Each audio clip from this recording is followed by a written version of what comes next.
اور پھر اللہ تعالیٰ نے حضرت لوط علیہ السلام کو قوم سے نجات عطا فرمائی تھی کہ قوم برے عمل کرتی تھی،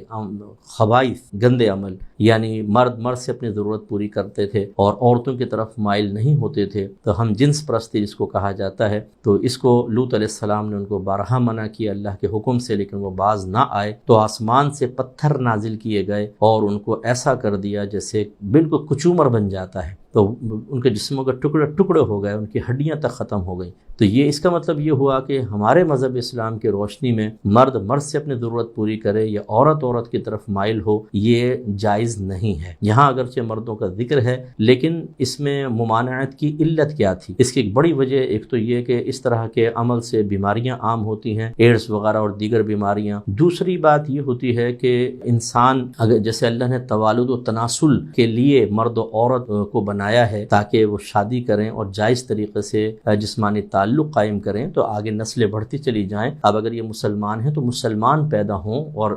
قیامت تک اسلام کو عام کرنے والے، اسلام کا دفاع کرنے والے پیدا ہوں، اور اگر مردوں کی طرف مائل ہو جائیں، عورتوں کی طرف مائل ہو جائیں، اگر یہ پھیل جائے، اس کو روکا نہ جائے تو پھر یقینی سی بات ہے کہ ایک تو یہ باطنی بزدلی پیدا کرتا ہے، گندگی پیدا کرتا ہے، اور یہ توالد و تناسل کا سلسلہ ختم ہو جائے گا جس کو شریعت شدید ناپسند کرتی ہے۔ تو لہٰذا اللہ تعالیٰ نے ان کے عمل کو خبائث سے تعبیر فرمایا کہ بہت ہی گندے اور برے عمل کرتے تھے، اس لیے کوئی اچھی پاکیزہ چیز نہیں ہے۔ یہ بعض لوگ جو ہے بھی ٹھیک ہے نفسانی خواہشیں پوری کر رہے ہیں، باہر کے ملکوں میں باقاعدہ اس کو قانونی پروٹیکشن حاصل ہے، قانونی طور پر اس کو جائز قرار دے دیا گیا ہے، لیکن ہمارا مذہب اس کو سختی سے منع کرتا ہے، اور ایسی قوم کو اللہ تعالیٰ نے بری قوم اور گناہ کبیرہ کرنے والی قوم قرار دیا ہے۔ لہٰذا قوم لوط سے ہمیں ذرا سبق حاصل کرنا چاہیے کہ ان پہ آسمان سے پتھر نازل کیے گئے اور اس قوم کو مٹا دیا گیا۔ اس کا مطلب یہ ہوا کہ یہ عذاب کا سبب ہے۔ اگر نبی کریم صلی اللہ علیہ وسلم کے قدموں کی برکت سے اس امت پر اجتماعی عذاب نہیں آئے گا، اور یہ کنفرم ہے کہ نہیں آئے گا، قیامت تک ہم باقی رہیں گے، چاہے قبروں میں رہیں، چاہے